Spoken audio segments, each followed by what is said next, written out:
Hi, and welcome back to another episode of Cooking with the Cripple. I'm your host, the Cripple, and today we're going to be doing something that I've actually never done, but it was given to me as a suggestion by one of my subscribers. It was actually given by my dad. But we're going to be making a deep fried burger today, like the whole thing. I'm not talking just the patty. We're talking the whole thing. So what you're going to need first is a third of a cup, measuring cup, and then some beef. And that looks to be about a third of a cup. Let's see.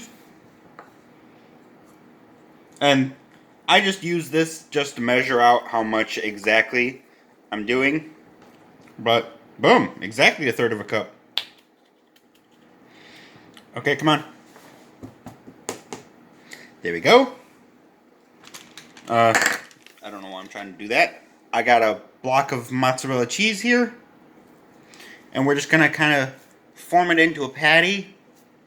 And also put your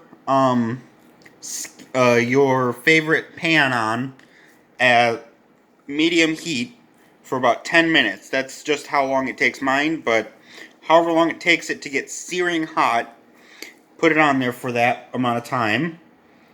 And then just get in the habit of doing that whenever you cook burgers, just because it makes it so much easier to cook the burgers that way. But I might need a little bit more. Maybe? But just form it kind of like that into a ball. And then patty it out, if that makes any sense. But I just need a little bit more. There we go. Un pâté. So I'm gonna let my pan heat up, and this will be resting on a plate. And I'm gonna move you guys over to the stove. So I'll be right back. Because what you want to do is you want to sear the outside first, so that way, like these cracks and stuff like that, if you try and deep fry all this just as it is, first of all, it's gonna take like 20 minutes. But second of all, it's going to crack and fall apart. So you want to sear the outside and then just hold it together, kind of. So that's the tip that I learned from a buddy of mine, too. So I'm going to go do that, and then I will see you in a minute. Alright, now that our pan is searing hot, we're going to throw our bad boy on, and gotta readjust. And I keep it moving constantly, so that way it doesn't burn it at the bottom, but it naturally cooks it. So that way, you do this for about 50 or 60 seconds on each side, and then once it does that, you're good. But we're going to cook this to the bare minimum rare, so that way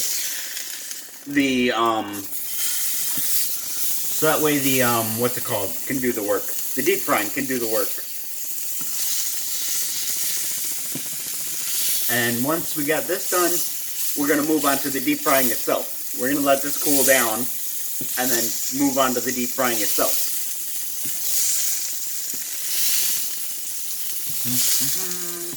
But I'm sure you guys don't want to watch this, so I'll be right back. Alright, another thing that I really wanted to try, because I saw it at a restaurant and I figured I could make it better, was deep fried pickles. So, as you saw, we've got 10 pickles, all of about the same size.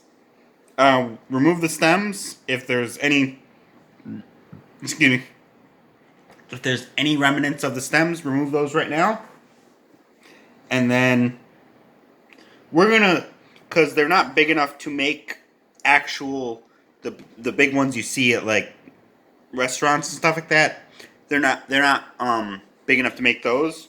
So we're going to slice them long ways, which actually I might slice all of them at the tip. Excuse me, I'm choking on a pickle remnant. There we go. Sorry, I just had to finish dying. But But no, we're going to slice these long ways, and then we're going to batter them, and then deep fry them. Well, we got to make sure that the deep frying oil is sufficiently hot. There we go. I'm not English good today. But I'm going to slice them long ways. Here. We're just going to do this one. Slice it once, like this, and then roll it over, and then slice it once again to make little French fries, kind of. And once you've got all that done, yeah, they look exactly like French fries. Oh my gosh. But once you got all that done, we're going to move on to battering. So I'll be back in a moment. Alright, now that our pickles are all sliced up, as you can see, we're going to throw them in. And the reason why I'm only using one hand is because this is my wet hand. This is the one that's going to only work with the dry team. Or the wet team, sorry. Give me one moment. This one didn't slice, apparently. There we go. We're going to throw those in. Hopefully get them all when we get them back out. Oh, okay. I thought that I left the spoon in here that I used to measure this out. But we're going to throw these in.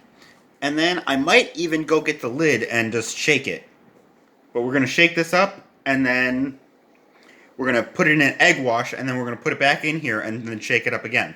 So it's dry, wet, dry. Because dry team and wet team. So I'm going to go get the lid, and I'll be right back. Alright, now let's shake this up. My nose itches right when I'm working.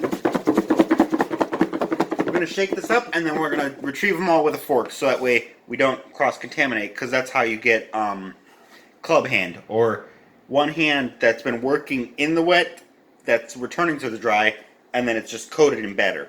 That's no bueno. But oh wow, I love that tactic.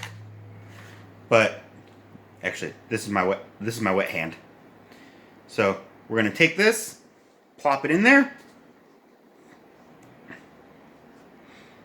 shake off the excess. Make sure you shake off the excess, otherwise you're gonna have nuggets of flour. And here, just show you guys what it looks like. Looks like little French fries. It's so awesome. I'm sorry. I'm really excited to be back because it's just been really hectic in my town with this thing going around. I don't know what it is, but it's just been really hectic. People have been really, really crazy the last few weeks. So I've just been kind of laying low, and I finally got out yesterday to buy what I need to buy. So sorry I haven't been recording. But I'm back, and we're going to see what we can do. Let's see. Shake off the excess, and then just keep plopping them in there, and then once you've done that, we're going to return them back to this, and we've actually got another lid here to shake up the wet team. So, it's just a lot of shaking going around here. So I'll be back in a moment.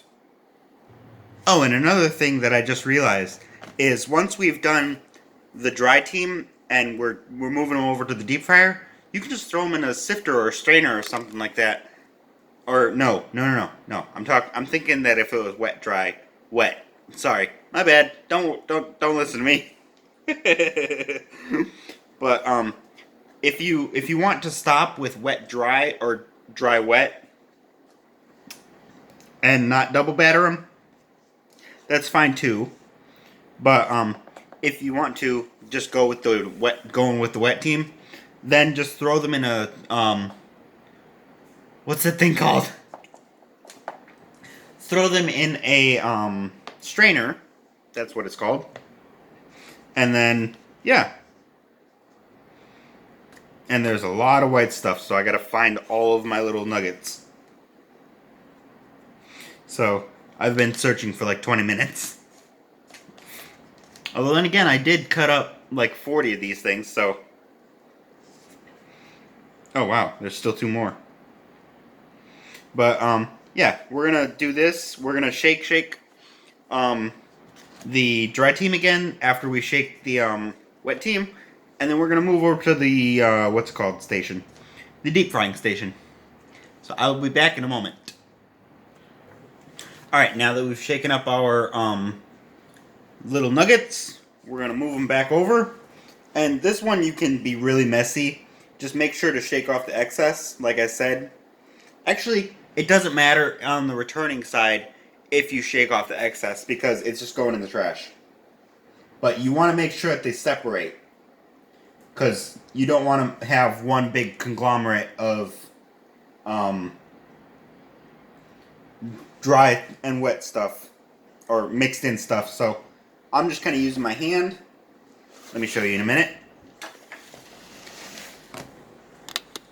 I'm just kind of using my hand to deal them out like a deck of cards.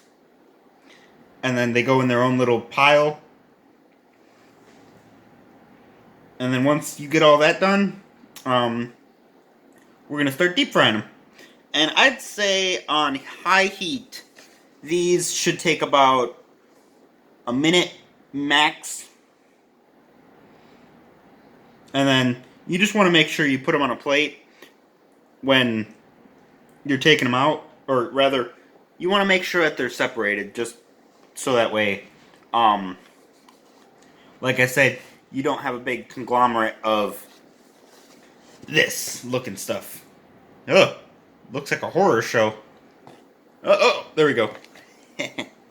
But, yeah. So I'll be right back. And then once you're all done, you're going to wash your hands because, ugh. So I'll be right back. I'm going to wash my hands. We're going to shake this one more time. And then we're going to throw it into the deep fryer. So I'll be right back. Actually, another thing that I almost forgot. This. We're going to be doing the whole burger. As in the patty, the buns, everything. So rinse, repeat, and do what we just did again. And I will see you guys in a minute at the deep frying station. For anybody who would like to know what club hand is, this is club hand. I purposely did it wrong so that way you guys could see. But since this is my wet hand, it's, well, wet. And as I just showed you, since it's wet, it's collecting flour a bunch on it. And it's just it's no bueno. It's no bueno. But, I'm almost done with this. And then we're going to dry wet the bun and patty while these are deep frying. And what I've come to understand with deep frying, you could tell me in the comments if this is wrong, but once stuff starts floating, then it's done. So I don't really need to watch this. Well, I do need to watch it for the sake of I don't want it to burn, but I don't really need to pay that much attention to it because once it's floating, it's all done. There you are, you stubborn little punk. I knew that there was one more in there. Yep. All done. So I'm going to go wash my hand because I got club hand. And we're going to do the buns and stuff like that. So I'll be right back.